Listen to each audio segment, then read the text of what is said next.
criamos mais um quadro aqui no Código Fonte TV, mas dessa vez nós não estamos em dupla, e sim em trio. Convidamos o Renzo Nutitelli, um super dev com experiência em diversas empresas, para compartilhar também o seu conhecimento com todos nós.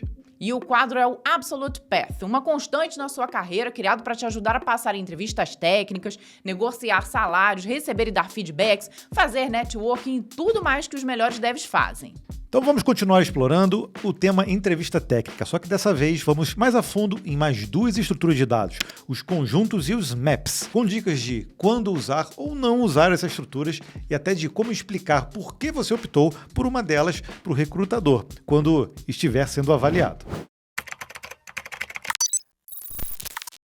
Fala CDF! Hoje a gente vai estudar o conjunto, a estrutura de dados ideal quando você quer checar unicidade e evitar duplicado. Então um conjunto é uma coleção de elementos únicos, ou seja, sem duplicatas. O modelo mental que eu faço é justamente com os conjuntos que a gente tinha nas aulas de matemática dos primeiros anos do ensino fundamental. E a grande força dessa estrutura de dados é justamente quando você precisa perguntar se um elemento existe ou não dentro de um conjunto. Operação extremamente eficiente, tempo constante. Outras operações que brilham é quando você precisa inserir ou remover um elemento. Essas operações também têm tempo constante dentro do conjunto. Uma outra operação que também é eficiente é perguntar quantos elementos existem dentro desse conjunto. Também tempo constante. As aplicações práticas dessa estrutura são quando você quer remover duplicatas de uma lista, você vai utilizar um conjunto, isso vai ser feito de forma bem eficiente. E também quando o seu algoritmo pede uma memória para saber quais são os passos que já foram executados para evitar repetição. As operações práticas do dia a dia têm tudo a ver, como eu disse, com o conjunto da matemática. Então você pode fazer interseção, união e diferença de conjuntos de forma bem eficiente. Você pode iterar por todos os seus elementos para processar e também fazer adição ou remoção de elementos em lote dentro dessa estrutura. Observação importante é que quando você precisa percorrer todos os elementos dentro dessas operações, a complexidade do seu algoritmo vai ser linear de acordo com o tamanho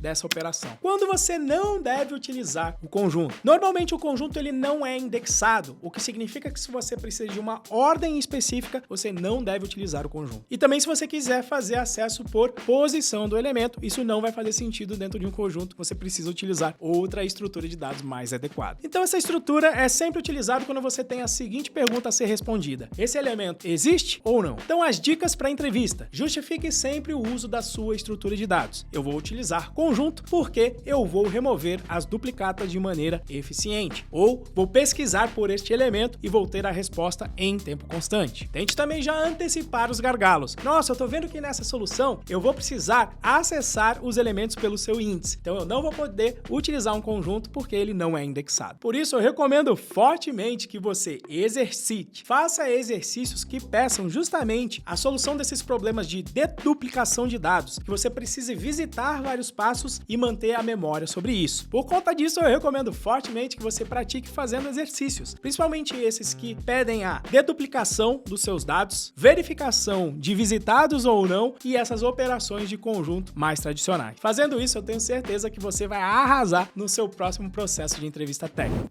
Olha, essa analogia dos conjuntos de dados com os conjuntos que nós estudamos lá no ensino fundamental é óbvia, mas também extremamente esclarecedora. Ela é perfeita para o entendimento de todas as operações. Agora vamos continuar com o dicionário ou maps em algumas linguagens, que é a forma mais eficiente de conectar chaves a valores.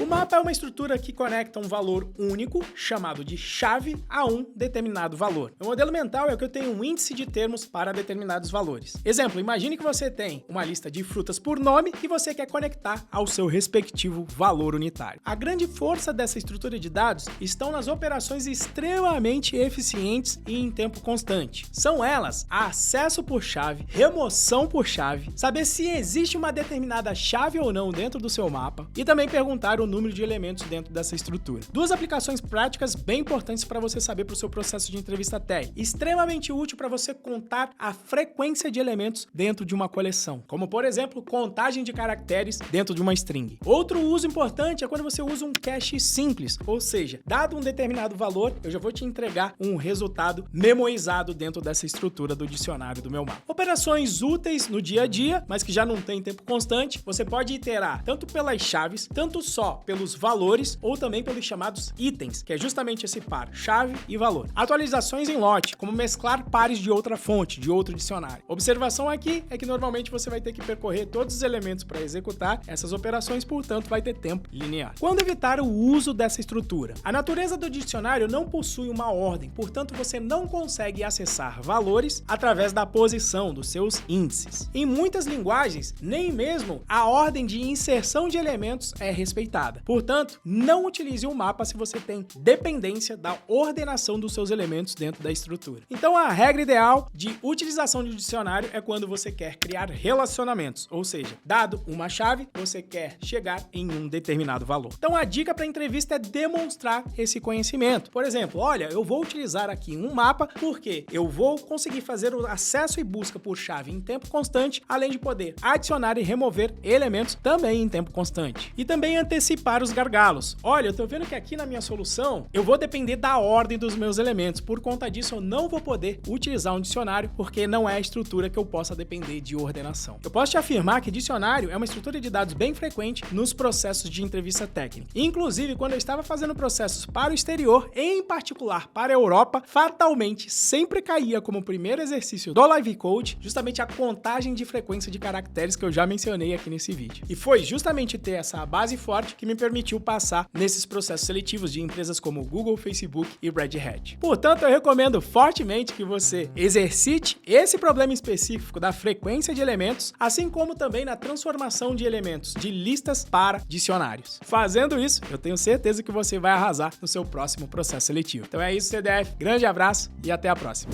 Todos os episódios dessa série estão organizados aqui na playlist Absolute Path, prontos para você ver e rever sempre que for preciso. Não tenha a menor dúvida de que esse conteúdo pode fazer toda a diferença para você passar na entrevista técnica. Deixa aqui nos comentários uma sugestão de tema que podemos abordar por aqui e eu te espero num próximo vídeo, tá bom? Até lá!